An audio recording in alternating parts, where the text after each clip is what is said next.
Shalom saudara sekalian, kita bertemu kembali di dalam renungan harian berbahasa Indonesia dari Covenant City Church.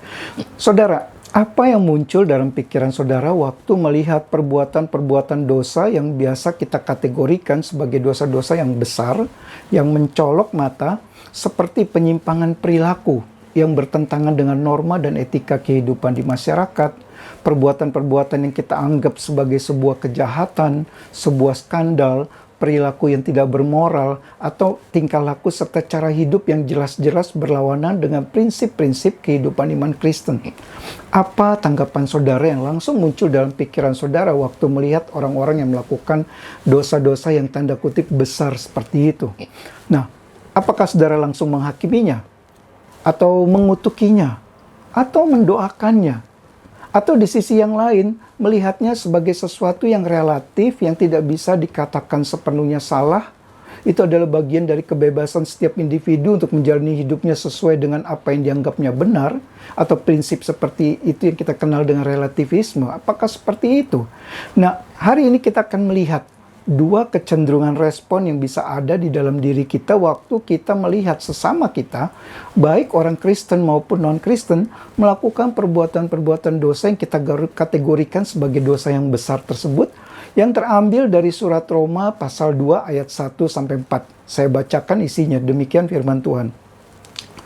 Karena itu, hai manusia, siapapun juga engkau yang menghakimi orang lain, engkau sendiri tidak bebas dari salah. Sebab dalam menghakimi orang lain, engkau menghakimi dirimu sendiri, karena engkau yang menghakimi orang lain melakukan hal yang sama. Tetapi kita tahu bahwa hukuman Allah berlangsung secara jujur atas mereka yang berbuat demikian. Dan engkau, hai manusia, engkau yang menghakimi mereka yang berbuat demikian, sedangkan engkau sendiri melakukannya juga. Adakah engkau sangka bahwa engkau akan luput dari hukuman Allah? Maukah engkau menganggap sepi, kekayaan, kemurahan, kesabarannya, dan kelapangan hatinya? Tidakkah engkau tahu bahwa maksud kemurahan Allah ialah menuntun engkau kepada pertobatan? Nah, di dalam pasal 1 ayat 18-32, di dalam sebelumnya dari perikop ini, kita melihat dosa-dosa yang biasa kita kategorikan sebagai dosa di kelompok yang pertama tadi, yaitu dosa yang tidak bermoral, yang besar, yang serius, yang kita anggap itu memerlukan pertobatan.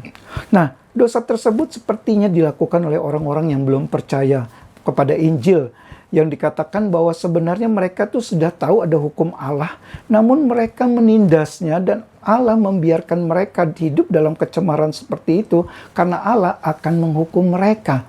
Nah, respon orang-orang Yahudi yang sudah percaya kepada Injil kepada orang-orang yang melakukan dosa-dosa yang besar tersebut adalah langsung menghakiminya. Di ayat 1 dari pasal 2, Paulus menegur sikap mereka yang menghakimi tersebut. Dikatakan Paulus, siapapun juga engkau yang menghakimi orang lain, engkau sendiri tidak bebas dari salah.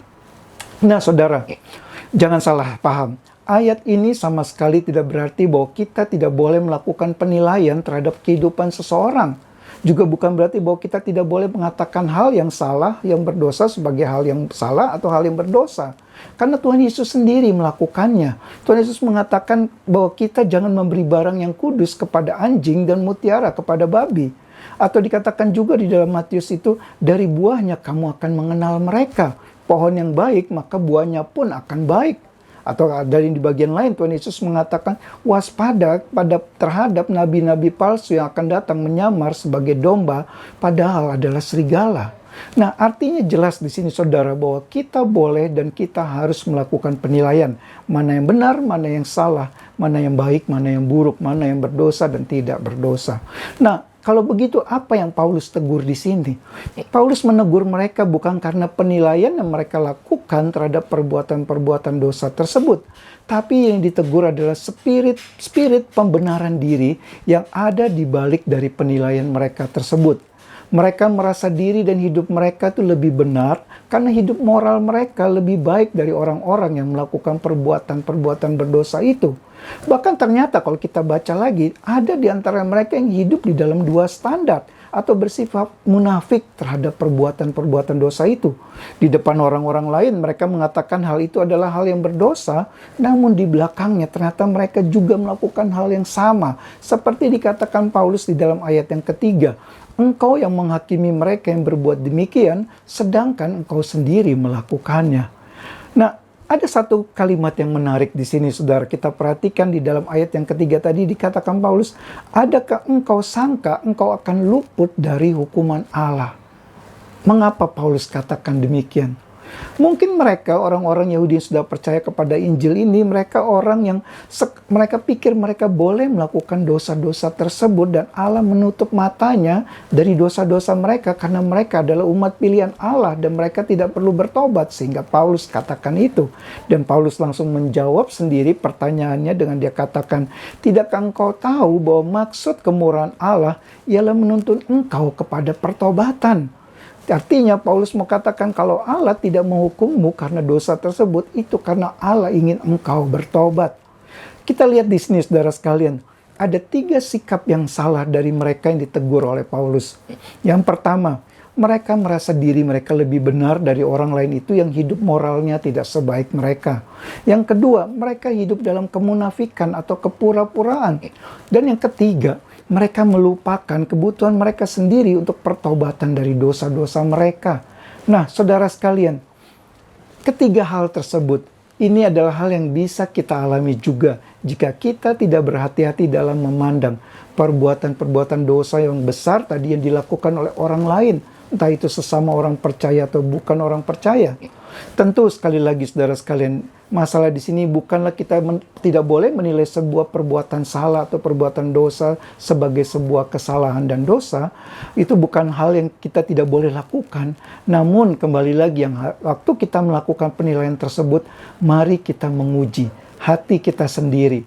Yang pertama, kita menguji, apakah waktu kita melihat perbuatan dosa tersebut, apakah saya merasa lebih benar atau lebih rohani, atau lebih hebat, atau bahkan lebih berkenan di hadapan Allah daripada orang yang berbuat dosa tersebut karena hidup moral dan rohani saya lebih baik. Di sini bicara tentang kesombongan rohani yang ada di dalam diri kita. Atau ujian yang kedua terhadap diri kita masing-masing. Kita akan memikirkan, apakah saya yang mengatakan itu salah, itu dosa? Saya juga sudah benar-benar tidak melakukan hal tersebut walaupun tidak ada orang lain yang mungkin mengetahuinya.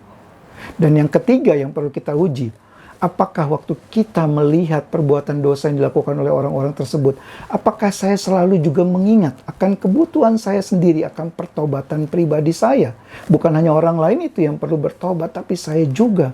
Nah, dan yang paling penting lagi saudara sekalian, di luar dari ketiga hal tersebut, yang perlu kita ingat, kita harus melihat bahwa kita melihat orang-orang yang melakukan dosa-dosa yang besar tersebut, ingatlah bahwa tidak ada satu saat pun atau tidak ada satu kondisi pun di mana kita tidak membutuhkan Injil anugerah Allah.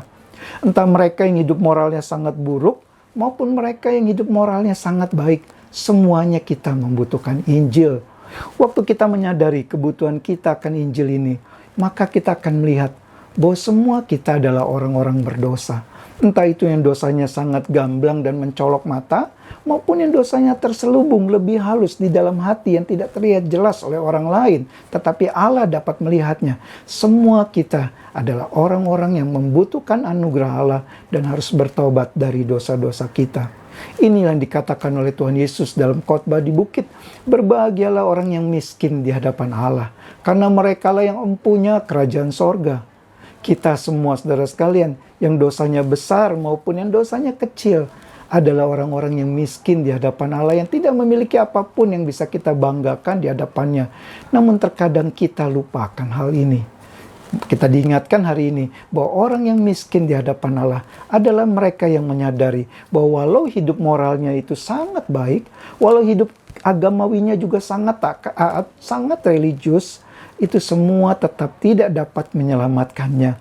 Dan yang dapat dibawanya ke hadapan Allah dan yang Allah inginkan kita bawa ke hadapan Dia adalah hati yang hancur, yang menyadari dan menyesali keberdosaan kita dan mengakui bahwa hanya anugerah Allah yang dapat menyelamatkan kita. Inilah orang-orang yang miskin di hadapan Allah. Inilah berita Injil itu, yaitu tentang kekuatan Allah, yang menyelamatkan setiap orang yang percaya. Mari kita berdoa. Bapa di dalam surga, kami bersyukur kalau hari ini boleh diingatkan kembali akan kebenaran firman-Mu bahwa kami kadang cenderung untuk menghakimi orang-orang lain yang hidupnya berbuat dosa-dosa yang kami lihat sebagai dosa yang besar, yang tidak bermoral, namun kami lupa akan keberadaan kami sendiri yang juga adalah orang-orang berdosa. Kiranya perenungan singkat hari ini mengingatkan kami semua bahwa kami semua membutuhkan Injil Kristus sebagai anugerah Allah bagi orang-orang berdosa seperti kami. Dalam nama Tuhan Yesus kami berdoa. Amin.